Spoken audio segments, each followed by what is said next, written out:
From deals to end the US auto strike to WeWork on the brink. This is the week in numbers. Up to 33% is the pay rise agreed for workers at General Motors. The agreement with union negotiators follows similar deals made by Ford and Chrysler parent Stellantis. That ends an unprecedented coordinated strike at the Detroit 3, and S&P auto analyst Mike Wall says other makers will have to match the deals.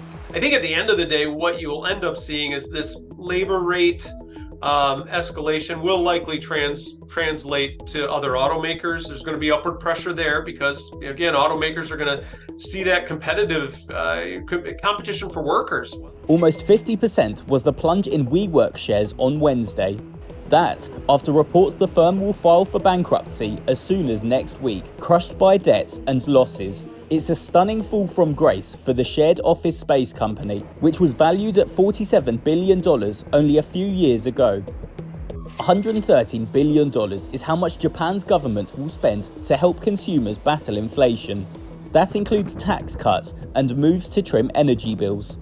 Critics say it's more about boosting Prime Minister Fumio Kishida's poll ratings than boosting the economy. 3% was the after-hours drop in Apple shares on Thursday after it said holiday season sales this year would be about the same as last year. Wall Street analysts had expected a rise of close to 5%. Boss Tim Cook denied reports that Apple was losing market share to Huawei in China. And almost $1.8 billion was the latest quarterly profit at Samsung, a third up on the previous period. The South Korean tech giant cheered investors by saying it saw signs of a turnaround in demand for chips. Later in the week, US peer Qualcomm said it too saw signs of a silicon rebound.